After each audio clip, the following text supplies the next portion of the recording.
Hello दोस्तों, इंटेलेक्टो.इन के इस यूट्यूब प्लेटफॉर्म पर आपका स्वागत है। और मैं आशा करता हूं कि आप सभी लोग बहुत ही अच्छे होंगे और लगातार अपनी तैयारी को बहुत ही अच्छी तरीके से कर रहे होंगे। तो हाल ही में एक मुद्दा है जो कि बहुत ही चर्चा का विषय बना हुआ है, और वो है कि उत्तर प्रदेश की जो राजधानी है लखनऊ, उसके नाम परिवर्तन को लेके।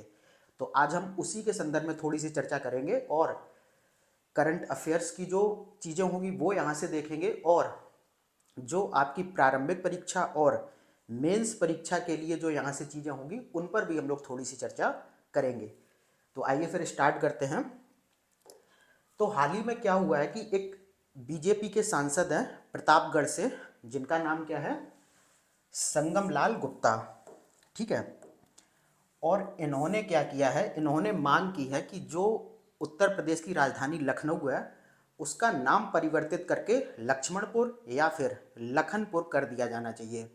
और इसी संदर्भ में इन्होंने भारत के प्रधानमंत्री, गृह मंत्री और जो उत्तर प्रदेश के मुख्यमंत्री हैं योगी आदित्यनाथ जी, उनको पत्र लिखकर इस बारे में सूचित किया है। ठीक है। और इन्होंने तर्क दिया है कि जो लखनऊ था उसको पहले लखनपुर या फिर लक्ष्मणपुर नाम से ही जाना जाता था, और इसका नाम इसलिए पड़ा था लक्ष्मणपुर या फिर लखनपुर, क्योंकि जो राम थे उन्होंने अपने भाई यानी कि लक्ष्मण को लखनऊ को तोहफे के स्वरूप में दिया था। ठीक है, तभी से इसका नाम लक्ष्मणपुर या फिर लखनपुर चला आया है। ठीक है। लेकिन 18वीं शताब्दी में क्या हुआ कि जो एक लखनऊ के नवाब थे अशफाक दौला, ठीक है, इन्होंने इस शहर का नाम परिवर्तित करके क्या कर दिया, लखनऊ। और इनका जो सांसद महोदय हैं, इनका मानना है कि अब हमें अपनी गुलामी के हर प्रतीक को पीछे छोड़ते हुए दोबारा से लखनऊ का नाम लक्ष्मणपुर या फिर लखनपुर कर देना चाहिए। ठीक है। और अगर हम लोग देखें तो जो ये लखनऊ के नाम परिवर्तन की जो मांग है वो कोई पहली बार नहीं है। ठीक है। इससे पहले भी अगर हम कुछ घटनाओं को देखें तो थोड़े ही दिन पहले जो लखनऊ का चौधरी चरण सिंह अंतर्राष्ट्रीय एयरपोर्ट है, वहाँ पर क्या किया गया था कि एक कांस्य की मूर्ति लक्ष्मण जी की वहाँ पर अनावृत की गई थी, और उसके लगते ही जो लखनऊ के नाम परिवर्तन की मांग थी वो फिर से प्रखर हो गई थी। ठीक है। और कुछ अगर हम यहाँ पे सरकार का रुख भी देखें तो ये देखिए, जो योगी आदित्यनाथ जी हैं, इन्होंने भी 16 मई को एक ट्वीट किया था जब मोदी जी लखनऊ आए थे। तो इन्होंने भी कुछ ऐसे करके ट्वीट किया था कि लक्ष्मण जी की पावन नगरी में आपका हार्दिक स्वागत और अभिनंदन है। तो कहीं ना कहीं इनका भी रूप कुछ ऐसा लगता है, जिस तरीके से ये लखनऊ को के संदर्भ में श्री लक्ष्मण जी की पावन नगरी कहते हैं, तो इनका भी रूप कहीं ना कहीं नाम परिवर्तन को लेके लग रहा है। ठीक है। अब ये तो बात हो गई पूरे इस मुद्दे की। ठीक है। अब हम लोग क्या देखेंगे कि परीक्षा की दृष्टि से यहाँ पर क्या जरूरी है। तो परीक्षा की दृष्टि से आपको ये जरूर पता होना चाहिए कि किसी भी स्थान या फिर जिले, शहर और जो राज्य के नाम में परिवर्तन होता है उसकी प्रक्रिया क्या होती है। तो अगर हम लोग देखें किसी जिले के नाम बदलने की प्रक्रिया को, तो इसे सबसे पहले कैबिनेट से मंजूरी मिलना आवश्यक है।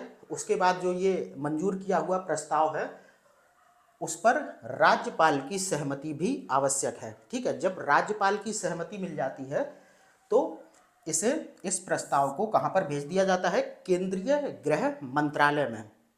ठीक है।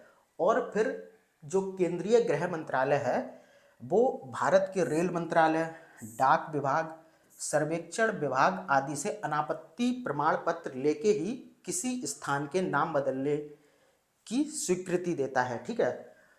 और जो ये केंद्रीय गृह मंत्रालय है, ये इन मंत्रालयों से इसलिए विचार विमर्श करता है ताकि जो कोई शहर, कस्बा या गांव उस नाम का ना हो।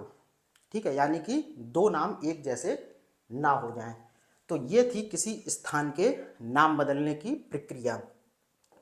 उसके बाद अगर हम लोग एक चीज़ समझें कि ये तो बात हो गई किसी जिले, शहर के नाम बदलने की प्रक्रिया, लेकिन अगर वहीं पर राज्य के नाम बदलने की बात आए तो आपने जब भारत का संविधान और राज्य व्यवस्था को पढ़ते होंगे तब आपने देखा होगा कि अगर किसी राज्य का नाम बदलना है तो उसमें क्या करना होता है कि संसद में साधारण बहुमत के साथ अनुच्छेद 3 के तहत संविधान में संशोधन करना पड़ता है। अनुच्छेद आपको जरूर याद रखना है, कौन सा है? अनुच्छेद 3। और इसे साधारण बहुमत से पारित किया जाता है। ठीक है, तो ये किसी राज्य के नाम बदलने की प्रक्रिया है और इससे पहले हम लोगों ने किसी जिले या फिर शहर के नाम बदलने की प्रक्रिया को देख ही लिया है। ठीक है, अब ये बात तो आपके जीएस की हो गई। अब यहाँ पर थोड़ा सा हम लोग निष्कर्ष देखते हैं कि किसी भी स्थान के नाम बदलने की ज़रूरत क्यों है। ठीक है, और क्यों सरकारें ऐसा करती हैं और क्या ये सही है या फिर गलत है। ठीक है, तो थोड़ा सा हम लोग एक चीज़ को समझें कि जब किसी भी स्थान का नाम परिवर्तित होता है, ठीक है, यहाँ पर अगर हम लोग देखें तो इसके बाद क्या होता है कि बहुत सी कागजी कार्रवाई होती है। बहुत से जैसे जितने भी जगह पर ये जैसे लखनऊ नाम डला होगा उसके बाद इसको लक्ष्मणपुर किया जाएगा। बहुत से रेलवे स्टेशन होंगे उसकी पूरी सारणी में चेंज किया जाएगा। बहुत से बोर्ड लगे होंगे वहाँ पर चेंज किया जाएगा। सारे कागजात में इसका नाम चेंज किया जाएगा। ठीक है, सभी स्टेशंस पर इसका नाम चेंज किया जाएगा। तो ये एक बहुत ही जो समय खपत वाली प्रक्रिया है और इसमें बहुत ज़्यादा धन का अपव्यय भी होता है। तो अगर हम इस दृष्टि से देखें तो ये एक नकारात्मक निर्णय लगता है। ठीक है, खैर ये किसी भी पार्टी की अपनी विचारधारा है, लेकिन अगर हम लोग देखें कि वहाँ के लोगों के लिए क्या होना चाहिए, ठीक है, तो सबसे बड़ी बात है कि जो वहाँ के लोग हैं, जैसे लखनऊ के लोग हैं, उनके लिए जो ज़रूरत है वो क्या है। ठीक है, किसी भी स्थान के लोगों के लिए ज़रूरत होती है शिक्षा। ठीक है, वहाँ की स्वास्थ्य व्यवस्था अच्छी हो। ठीक है, सड़कें बढ़िया हों, पेयजल के साधन अच्छे हों। ठीक है, और जो भी ढांचागत संरचना है वो बढ़िया हो। ठीक है, कानून व्यवस्था अच्छी हो।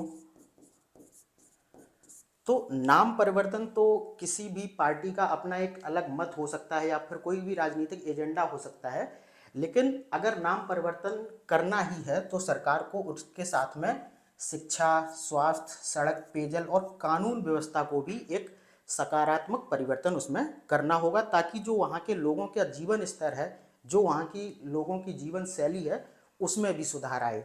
ठीक है, तो ये सारे जो तथ्य हैं वो भी आपको अपने दिमाग में सेट कर लेने हैं, ताकि अगर मेंस में या फिर निबंध प्रश्न पत्र में कुछ किसी भी स्थान के नाम परिवर्तन को लेकर कोई भी मुद्दा आपसे पूछ लिया जाए तो आप बहुत ही आसानी से उसके ऊपर लिख सकें। तो आपको ये सारी चीज़ें भी अपने दिमाग में रखनी है, क्योंकि जो नाम परिवर्तन को लेकर मुद्दा है वो हमेशा ही गरमाया रहता है।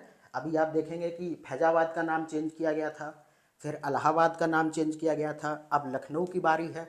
ठीक है, तो यहाँ से प्रश्न पिछली परीक्षाओं में भी लगातार देखने को मिले हैं और यहाँ से मोस्टली निबंध और जो आपका जीएस मेंस का प्रश्न पत्र होता है वहाँ से इसके संदर्भ में प्रश्न बन जाते हैं। ठीक है, तो ये सारा आज का मुद्दा था नाम परिवर्तन को लेके। इसमें आपने मुद्दे को भी देखा, करंट रिलेटेड इशू भी देखे, जीएस से जो चीज़ें संबंधित थी वो भी देखी, और जो आपका मुख्य परीक्षा और निबंध के लिए ज़रूरी था वो भी आपने चीज़ों को बहुत अच्छी तरीके से देखा। तो आई होप आपको बहुत अच्छी तरीके से समझ में आया हुआ, और मिलते हैं फिर किसी अन्य ऐसे टॉपिक पर। तब तक के लिए धन्यवाद।